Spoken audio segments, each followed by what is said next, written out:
Hello केम छो बधा मजामां छो घरे छो सेफ छो वेरी गुड। चलो तो शुरू करीशुं आज आपणो लेक्चर नंबर 13। लास्ट लेक्चर में आपणे शुं वात करी? लास्ट लेक्चर में आपणे वात करी के जे सब्स्टिट्यूशन न्यूक्लियोफिलिक रिएक्शन छे केंद्रानुरागी विस्थापन प्रक्रिया, आ केंद्रानुरागी विस्थापन प्रक्रिया में कया कया फैक्टर्स तेने इफेक्ट करे छे। तो मुख्य बे परिबळो विशेनी वात करी।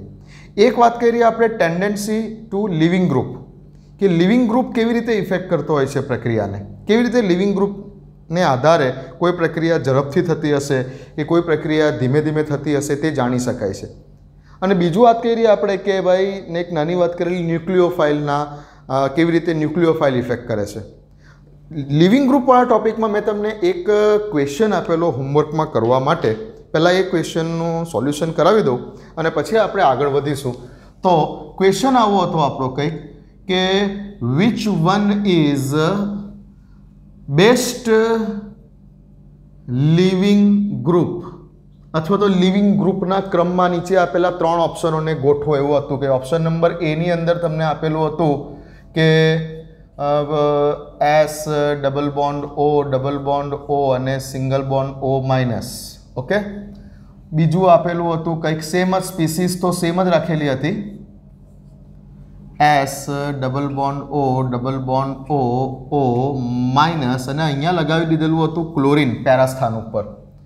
અને ઓપ્શન નંબર સી માં જો વાત કરીએ તો સ્પીસીસ તો સેમ જ હતી, આમ જ હતું અને અહીંયા લગાવેલો હતો મિથાઇલ સમૂહ।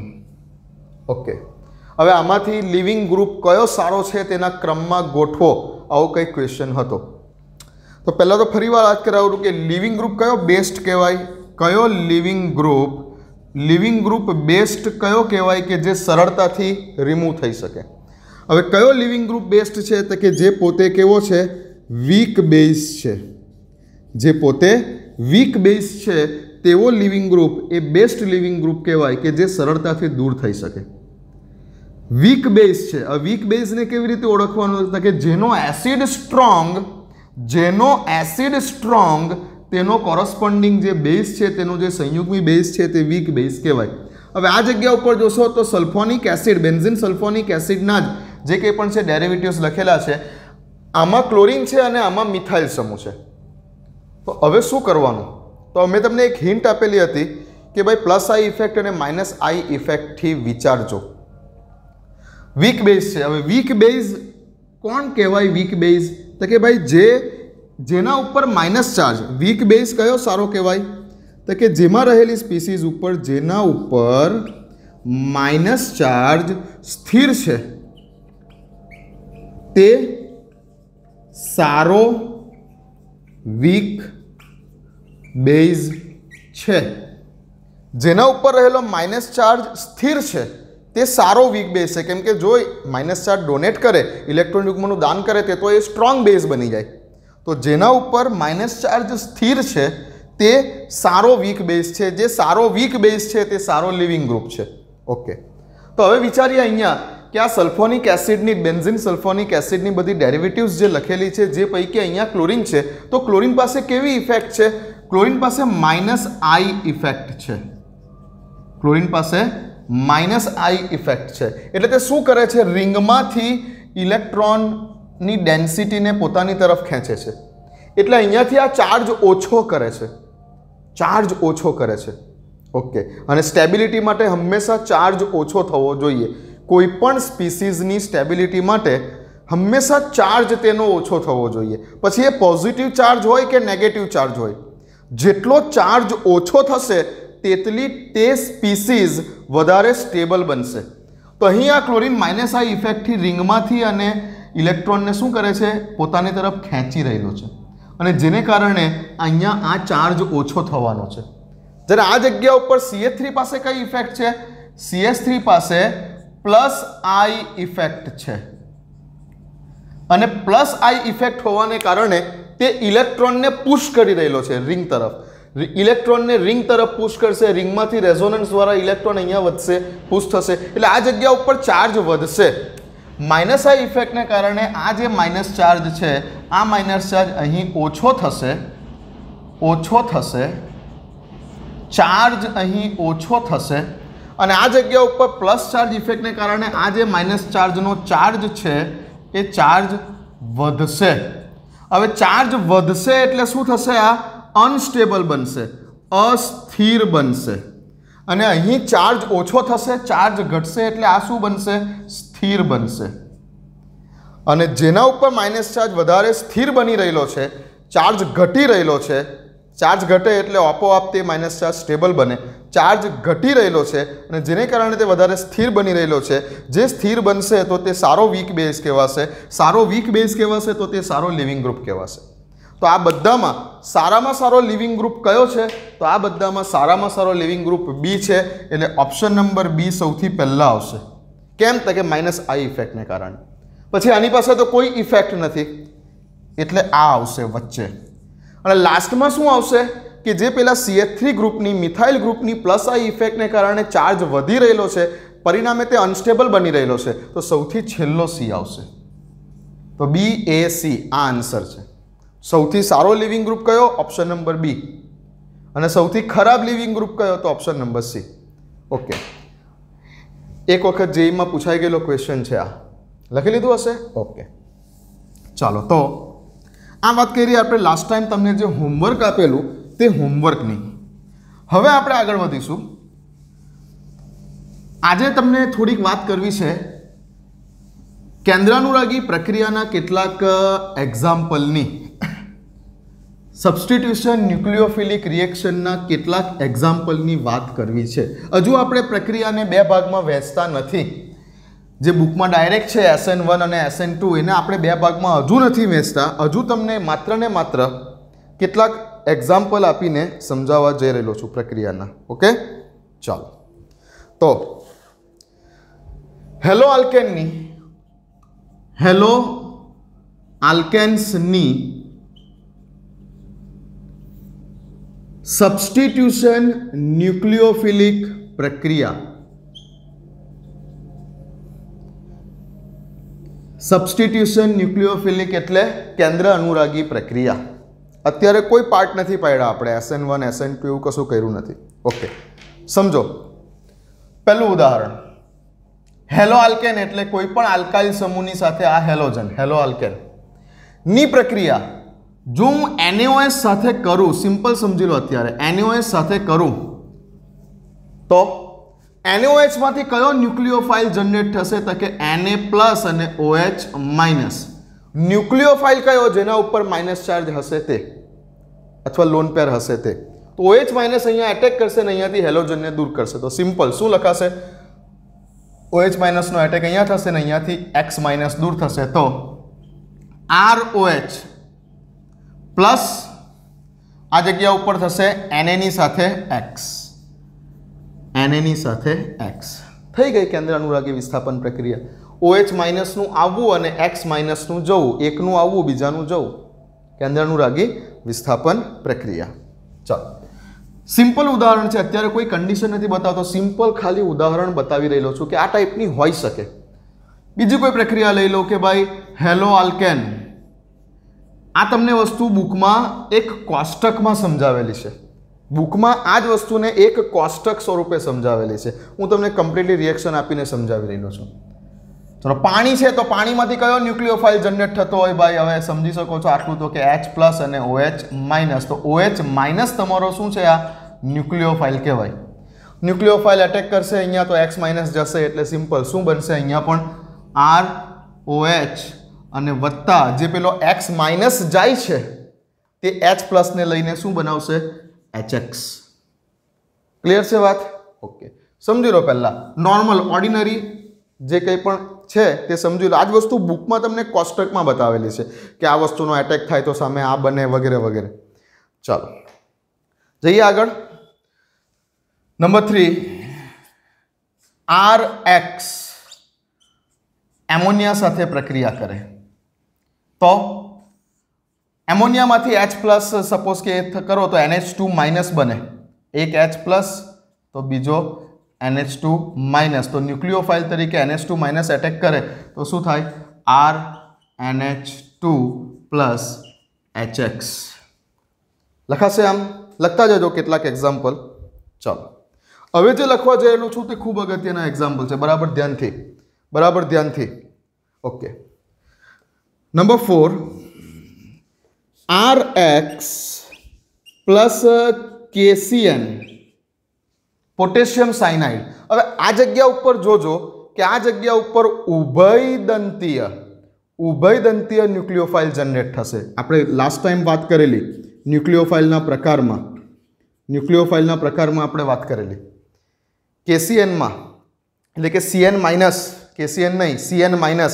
હવે CN માઇનસ એક ઉભયદંતીય ન્યુક્લિયોફાઇલ છે જેમાં કાર્બન પણ એટેક કરી શકે છે, નાઇટ્રોજન પણ એટેક કરી શકે છે. પણ કન્ડિશન જોજો, KCl જે છે KCN એક આયનિક પદાર્થ છે.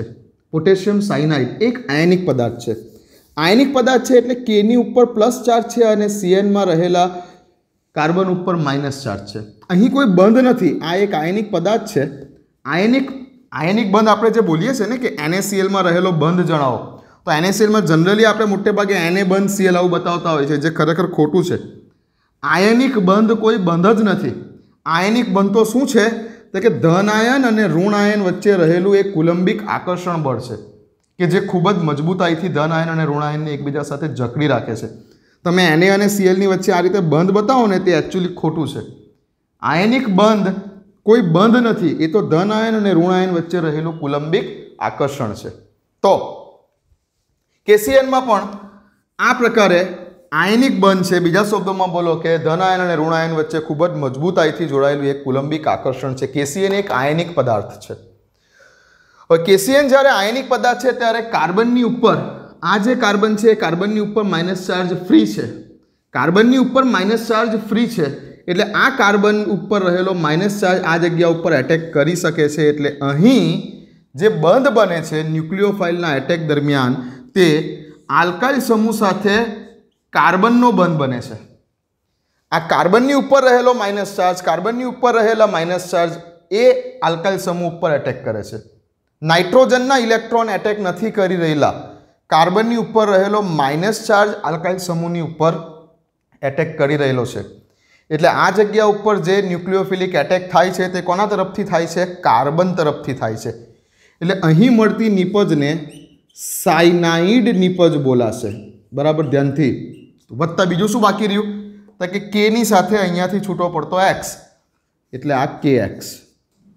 બરાબર ધ્યાનથી સમજો. બીજું ઉદાહરણ હવે ફરી પાછું જો હેલો આલ્કેન સાથે હવે વાત કરું AgCN.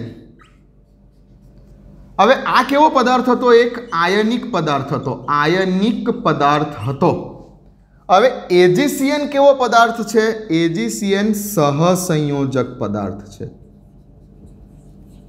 સહસંયોજક પદાર્થ છે એટલે હવે આ Ag અને Cn ની વચ્ચે આ બંધ છે, સહસંયોજક બંધ છે.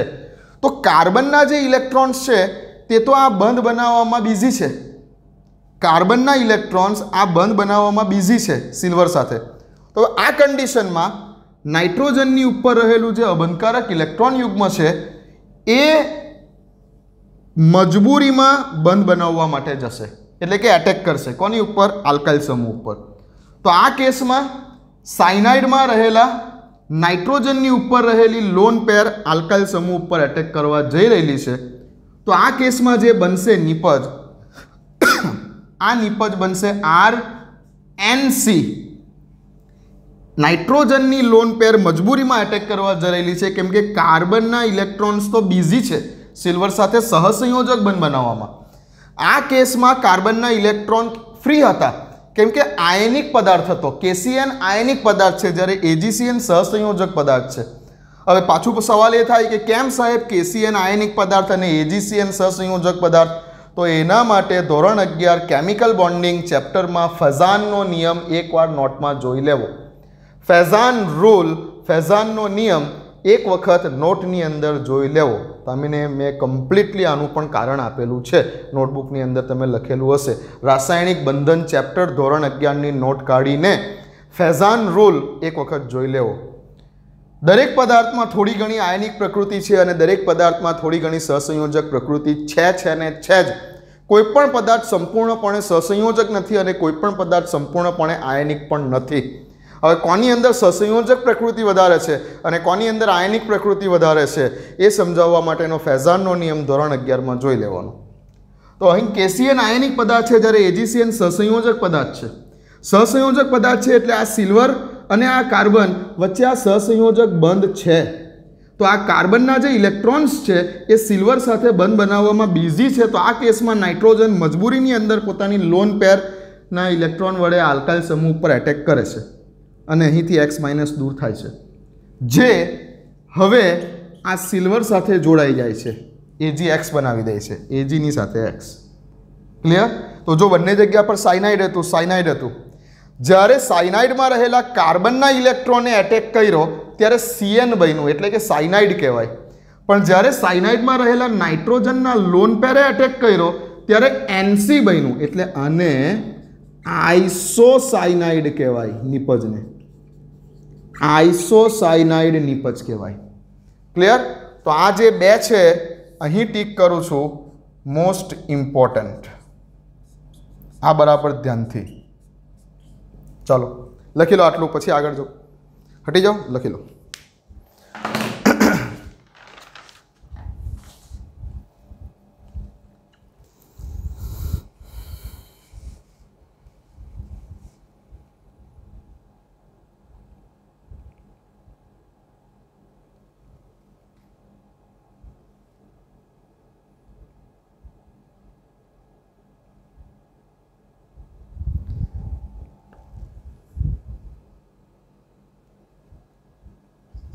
ચાલો લખી લીધું હશે.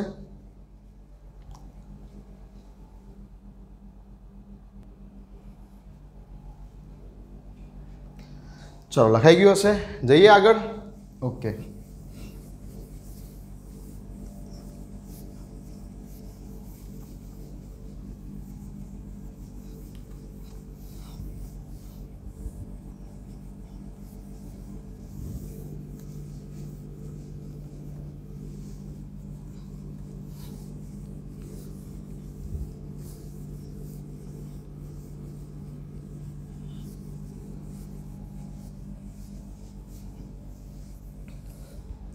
ચલો બીજા બે હોમવર્કમાં આપું.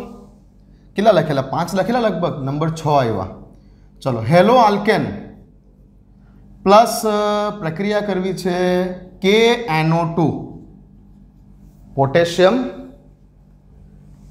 નાઇટ્રાઇટ સાથે જો પ્રક્રિયા કરું તો બોલો સામે કઈ નિપજ બનશે? અને મને અહીંયા નિપજનું નામ ખાસ કહેજો. આ જે નિપજ બને એનું નામ ખાસ કહેજો.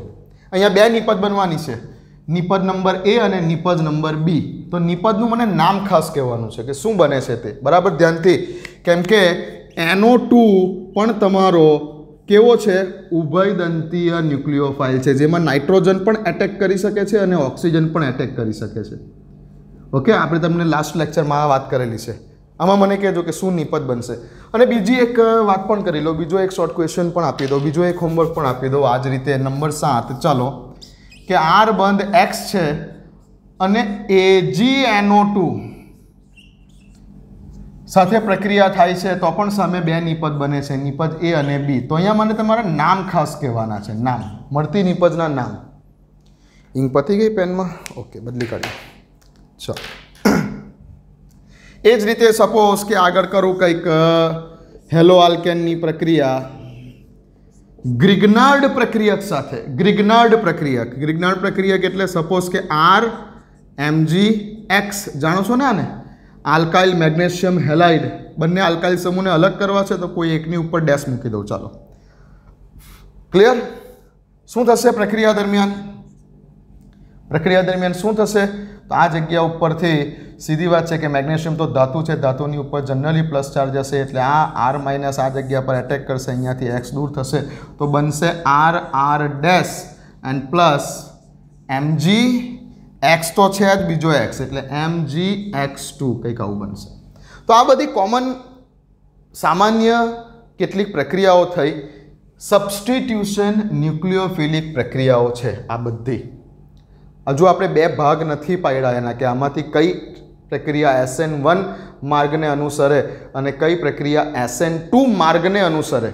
આ ક્રિયાવિધિ છે SN1 અને SN2. નિપજ તો છે બની ગઈ, તમે જોઈ લીધી, પણ હવે એકચ્યુઅલી કઈ ક્રિયાવિધિ પ્રમાણે થાય એ હવે આપણે આના પછી સમજવાનું છે.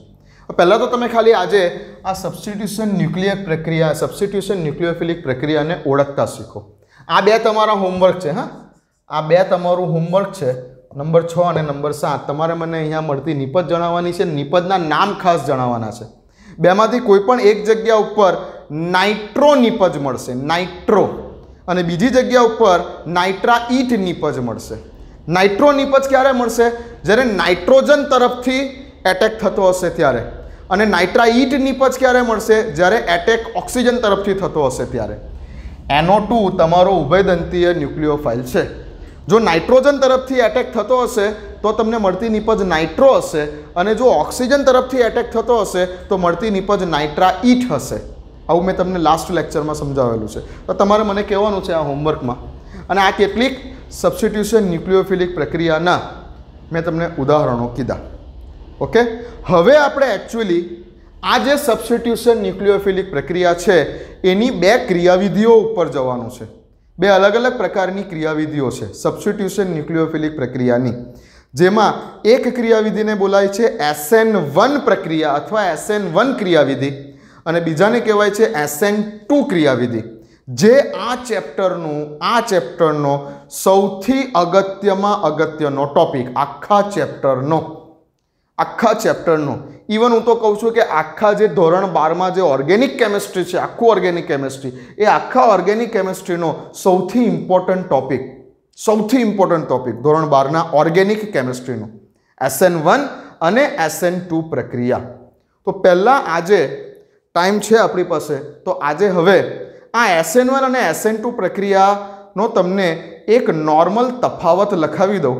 પછી જ્યારે પ્રક્રિયા સ્ટાર્ટ કરીશ એટલે તમને આના વિશે ધીમે ધીમે આઈડિયા આપતો જઈશ. પણ બધાએ આજે હું જે લખું છું બોર્ડ ઉપર જે લખું છું એ બધાએ મારી સાથે લખી દેવાનું છે આજે. ઓકે, ચાલો. તો હેડિંગ આપો હવે કે the difference between SN1 and SN2. બસ આવું હેડિંગ આપી દો, અને અત્યારે હું જે બોર્ડ ઉપર લખું છું ને તે ખાલી માત્ર લખી દો. હું જે લખું છું તે લખી દો. પછી જ્યારે હું પ્રક્રિયાને સ્ટાર્ટ કરીશ ને ત્યારે આ બધી આઈડિયા આવશે તમને. અત્યારે હું જે બોર્ડ ઉપર લખીશ એને બરાબર લખી દેશો તો તમે ક્યારેય આની અંદર ગૂંચવાઓ નહીં. ઓકે, ચાલો. The difference between SN1 and SN2. આપો હેડિંગ. ડિફરન્સ બિટવીન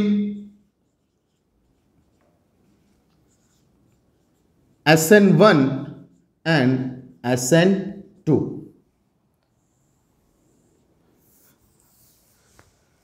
ઓકે, બે ભાગ કરી દો.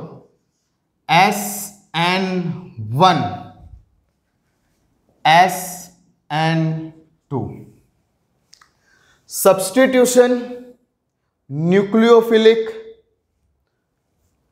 કેટલાક આને બોલે છે ફર્સ્ટ ઓર્ડર રિએક્શન, કેટલાક આને બોલે છે ફર્સ્ટ ઓર્ડર રિએક્શન. હવે આ ઓર્ડર શું છે, પ્રક્રિયાનો ક્રમ શું છે એ તમે છે ને રાસાયણિક ગતિકી નામનું જે ચેપ્ટર છે આપણું, રાસાયણિક ગતિકી નામનું જે ચેપ્ટર છે એ ચેપ્ટરની અંદર તમે સમજશો કે આ ફર્સ્ટ ઓર્ડર રિએક્શન અને સેકન્ડ ઓર્ડર રિએક્શન, પ્રથમ ક્રમની પ્રક્રિયા અને દ્વિતીય ક્રમની પ્રક્રિયા એટલે શું એ તમે રાસાયણિક ગતિકી ચેપ્ટરમાં સમજશો. તો સબસ્ટિટ્યુશન ન્યુક્લિયોફિલિક ફર્સ્ટ ઓર્ડર રિએક્શન, કેટલાક આને આવું બોલે છે, અને આને શું બોલે છે? સબસ્ટિટ્યુશન ન્યુક્લિયોફિલિક સેકન્ડ ઓર્ડર રિએક્શન આવું બોલે છે. ઓકે, બટ ખરેખર હું તમને શું કહું છું કે ફર્સ્ટ ઓર્ડર અને સેકન્ડ ઓર્ડર બોલવું ખોટું નથી, ઓકે જ છે, બટ શું બોલવું જોઈએ? Substitution nucleophilic bimolecular reaction, substitution nucleophilic bimolecular reaction. આનો આખો ઇંગ્લિશ વર્ડ આવો છે, સબસ્ટિટ્યુશન ન્યુક્લિયોફિલિક બાયમોલિક્યુલર રિએક્શન, દ્વિઆણ્વીય પ્રક્રિયા. સબસ્ટિટ્યુશન ન્યુક્લિયોફિલિક કેન્દ્રાનુરાગી પ્રક્રિયા, પણ કેવી? દ્વિઆણ્વીય પ્રક્રિયા. અને આ સબસ્ટિટ્યુશન ન્યુક્લિયોફિલિક બટ કેવી? એક આણ્વીય પ્રક્રિયા. સબસ્ટિટ્યુશન ન્યુક્લિયોફિલિક એક આણ્વીય પ્રક્રિયા અને સબસ્ટિટ્યુશન ન્યુક્લિયોફિલિક દ્વિઆણ્વીય પ્રક્રિયા. ફરીથી ગુજરાતીમાં આખું એનું ફૂલ ફોર્મ, સબસ્ટિટ્યુશન ન્યુક્લિયોફિલિક મોનોમોલિક્યુલર રિએક્શન એક આણ્વીય કેન્દ્રાનુરાગી વિસ્થાપન પ્રક્રિયા, એક આણ્વીય કેન્દ્રાનુરાગી વિસ્થાપન પ્રક્રિયા. અને આને શું બોલશો? દ્વિઆણ્વીય કેન્દ્રાનુરાગી વિસ્થાપન પ્રક્રિયા. આ એક આણ્વીય કેન્દ્રાનુરાગી વિસ્થાપન, આ દ્વિઆણ્વીય કેન્દ્રાનુરાગી વિસ્થાપન. કેટલીક વાર આને ફર્સ્ટ ઓર્ડર રિએક્શન અને સેકન્ડ ઓર્ડર રિએક્શન પણ બોલાય છે, જે બોલવું ખોટું નથી, બટ એકચ્યુઅલ આ છે. ચાલો, તો મારી સાથે હવે આ બંને પ્રક્રિયાના કેટલાક તમારે તફાવતના મુદ્દા લખવાના છે. ઓકે, ચાલો.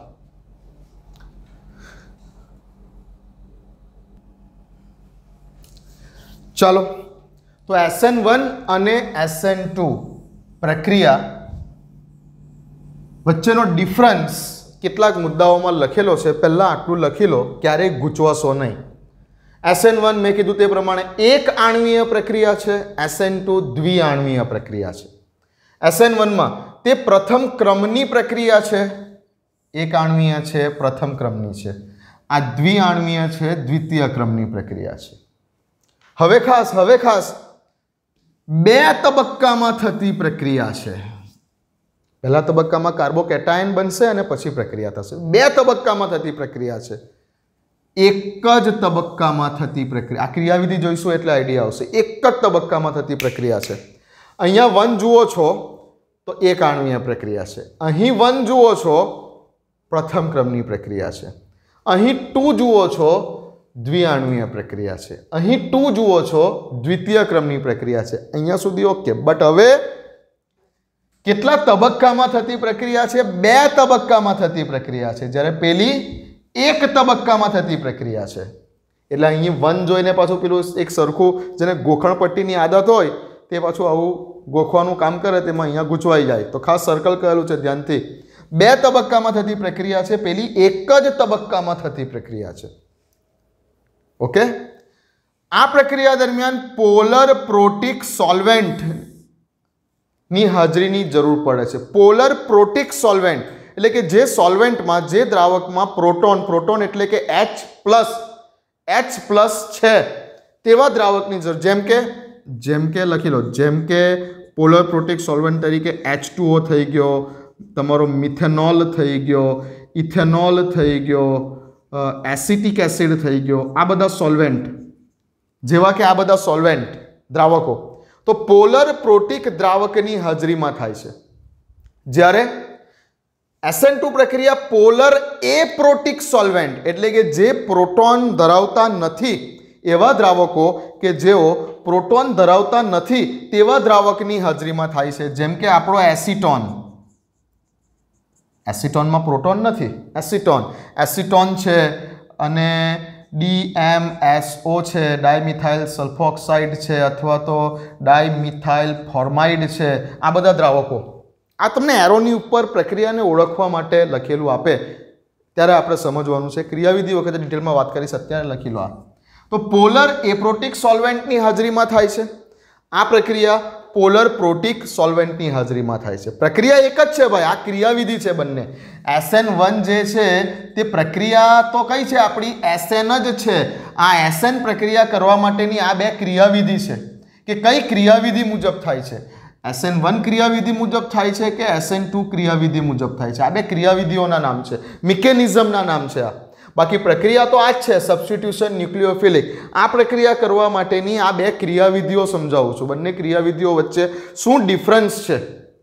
ચાલો, આ પ્રક્રિયા જ્યારે આ મુજબની ક્રિયાવિધિ પ્રમાણે થતી હોય, એટલે કે SN1 ટાઈપ થતી હોય, ત્યારે મળતી જે નિપજ છે, મળતી નિપજમાં ઇન્વર્ઝન થઈ પણ શકે કે ન પણ થઈ શકે. આ શું છે ઇન્વર્ઝન? એ સ્ટીરિયો કેમિસ્ટ્રીનો ટોપિક છે. આ પણ આવશે આપણે જ્યારે ક્રિયાવિધિ સમજીશું ત્યારે. લખી લો અત્યારે કે મળતી નિપજમાં, પ્રક્રિયાની નિપજમાં, અહીંયા લખવાનું રહી ગયું, મળતી નિપજમાં ઇન્વર્ઝન થાય પણ કે ન પણ થાય, અને રેસેમિક મિશ્રણ મળી શકે છે. આ બધા શબ્દો શું છે? ઈચ એન્ડ એવરીથિંગ આવશે આપણને, અત્યારે લખ્યા કરો. ઇન્વર્ઝન થાય પણ કે ન પણ થાય, મળતી નિપજમાં રેસેમિક મિશ્રણ મળી શકે છે. આ જગ્યા ઉપર હંમેશા મળતી નિપજમાં મળતી નિપજમાં હંમેશા ઇન્વર્ઝન થાય જ. આમાં હંમેશા ઇન્વર્ઝન થાય. આ કેસમાં ઇન્વર્ઝન થઈ પણ શકે છે કે નથી પણ થઈ શકતું. ઓકે, પેલામાં ઓલવેઝ ઇન્વર્ઝન ટેક પ્લેસ, હંમેશા ઇન્વર્ઝન થશે ને થશે જ. ઓકે, આ પ્રક્રિયાની વાત કરીએ તો આ પ્રક્રિયા કાર્બોકેટાયનની સ્ટેબિલિટી ઉપર આધાર રાખશે. આ પ્રક્રિયાનો જે વેગ છે, આ પ્રક્રિયાનો જે રેટ છે એ કાર્બોકેટાયનની સ્ટેબિલિટી ઉપર આધાર રાખશે. એટલે કે જો ટર્સરી કાર્બોકેટાયન બનતો હશે પ્રક્રિયા દરમિયાન તો પ્રક્રિયા વધારે ફાસ્ટ થાય, પછી દ્વિતીયક સાથે, પછી પ્રાથમિક સાથે વગેરે. આની કરતાં બી વધારે સ્ટેબિલિટી ધરાવતા કાર્બોકેટાયન છે. આગળ આલ્કોહોલ ફિનોલ ચેપ્ટરમાં તેને લખાવી ચૂકેલા છે, ફરીથી લખાવીશ આ ચેપ્ટરમાં. ઓકે, તો કાર્બોકેટાયનની સ્ટેબિલિટી ઉપર આ પ્રક્રિયાનો વેગ આધારિત છે. એટલે કે આ પ્રક્રિયા જે છે, આ ક્રિયાવિધિ એ કાર્બોકેટાયનની સ્ટેબિલિટી ઉપર ડિપેન્ડ કરે છે. જ્યારે અહીં હવે કેટલાક એવું કહેશે, અથવા તો બુકમાં પણ તમે જોશો તો કેટલીક વાર એવું વાંચશો કે આ પ્રક્રિયા કાર્બોકેટાયનની સ્ટેબિલિટીની વિરુદ્ધ અસર કરે છે. એટલે કે મતલબમાં SN1 ક્રિયાવિધિ મુજબ જો પ્રક્રિયા થતી હોય, પ્રક્રિયા SN1 ક્રિયાવિધિ મુજબ થતી હોય તો કેવી પ્રક્રિયા ફાસ્ટ થાય કે જેમાં ટર્સરી કાર્બોકેટાયન બને. જ્યારે અહીંયા શું છે? ઓપોઝિટ. આ જગ્યા ઉપર ઓપોઝિટ છે. શું છે ઓપોઝિટ? એટલે કે એવું કહેવા માંગે છે આ જગ્યા ઉપર કે આ પ્રક્રિયા કાર્બોકેટાયનની સ્ટેબિલિટીની વિરુદ્ધ કામ કરે છે. એટલે કે જેમાં પ્રાથમિક કાર્બોકેટાયન છે તો SN2 પ્રક્રિયા ફાસ્ટ થાય, અને જો તૃતીયક કાર્બોકેટાયન છે તો SN1 પ્રક્રિયા ફાસ્ટ થાય, એવું કેટલાક કહેશે અને બુકમાં સમજાવશે. બરાબર, બટ ખરી વાત છે અવકાશીય અવરોધક અસર ઉપર આ પ્રક્રિયાનો વેગ આધારિત છે. આ પ્રક્રિયાનો વેગ અવકાશીય અવરોધક અસર ઉપર આધારિત છે.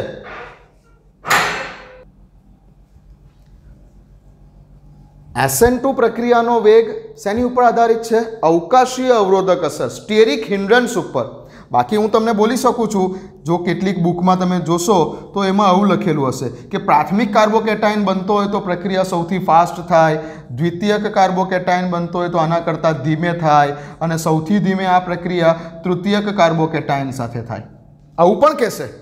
બરાબર, આ એક રીતે જોવા જાય તો આ ખોટું નથી, આ સાચું છે. બટ આ પ્રક્રિયા દરમિયાન ભાઈ કાર્બોકેટાયન બનતો જ નથી. જો તમે એની મિકેનિઝમ જ્યારે જોશો, એની ક્રિયાવિધિ જ્યારે જોશો ત્યારે ખબર પડશે કે પ્રક્રિયા દરમિયાન કાર્બોકેટાયન બનતો જ નથી. બટ ખાલી સમજવા માટે તમારે સમજવું હોય તો આને ગોખવા માટે યાદ રાખવું હોય તો યાદ રાખી શકો છો આ રીતે. બટ એકચ્યુઅલી કાર્બોકેટાયન SN2 પ્રક્રિયા દરમિયાન બનતો નથી. કાર્બોકેટાયનનું અસ્તિત્વ SN2 ક્રિયાવિધિમાં છે જ નથી. ઓકે, તો મારી દ્રષ્ટિએ આ રીતે બોલવું મારી દ્રષ્ટિએ ખોટું છે, બટ એમ પાછું સાચું પણ છે જો ગોખણપટ્ટી કરવી હોય તો. ખરેખર યાદ રાખવાનું છે કે આ પ્રક્રિયાનો વેગ અવકાશીય અવરોધક અસર સ્ટેરિક હિન્ડ્રન્સ ઉપર રહેલો છે. આ ખરી વાત છે. તો જેમ સ્ટેરિક હિન્ડ્રન્સ વધારે હશે, આ પ્રક્રિયાનો જે વેગ છે, આ પ્રક્રિયાનો જે વેગ છે એ સ્ટેરિક હિન્ડ્રન્સના વ્યસ્ત પ્રમાણમાં છે. એટલે કે અવકાશીય અવરોધક અસર જેમ વધારે હશે તેમ આ પ્રક્રિયાનો વેગ કેવો હશે? આ પ્રક્રિયાનો વેગ ઓછો હશે. સ્ટેરિક હિન્ડ્રન્સ જેમ ઓછી હશે તેમ આ પ્રક્રિયાનો વેગ વધારે હશે. અવકાશીય અવરોધક અસર જેમ ઓછી તેમ આ પ્રક્રિયાનો વેગ વધારે, અને અવકાશીય અવરોધક અસર જેમ વધારે તેમ આ પ્રક્રિયાનો વેગ કેવો હશે? ઓછો હશે. ક્લિયર? ચાલો, આ પ્રક્રિયાની ક્રિયાવિધિ દરમિયાન ન્યુક્લિયોફાઇલથી આને કોઈ ફરક પડતો નથી, અને આ પ્રક્રિયાની ક્રિયાવિધિ દરમિયાન ન્યુક્લિયોફાઇલ જેમ સ્ટ્રોંગ હશે તેમ આ પ્રક્રિયા ફાસ્ટ થતી હશે. ઓકે, આ બધી જ વસ્તુને આપણે ક્રિયાવિધિથી સમજીશું તો જ સમજ પડશે. અત્યારે ખાલી લખી દેવાનું છે. અત્યારે ખાલી આટલું લખી દેવાનું છે. એટલે જ્યારે હવે એકચ્યુઅલી ક્રિયાવિધિ ચાલશે, હવે આના પછીનો 2 લેક્ચર, એક લેક્ચર હશે કમ્પ્લીટલી SN1 પ્રક્રિયા પર આધારિત અને એક આખો લેક્ચર હશે SN2 પ્રક્રિયા પર આધારિત. બંને આપણે એક કલાકના, 1 થી 1.25 કલાકના લેક્ચર થશે બંને, કે જેની અંદર આપણે આ બંનેને અલગ અલગ રીતે ક્લાસિફાઈ કરીશું, બંનેના અલગ અલગ ઉદાહરણો જોઈશું, બંનેની અલગ અલગ ક્રિયાવિધિ જોઈશું. ક્લિયર? ચાલો, તો મળીએ હવે. માસ્ટરો, ઘરે રહો, સેફ રહો, પ્રેક્ટિસ ખાસ કરતા રહેજો. ઓકે, ચાલો.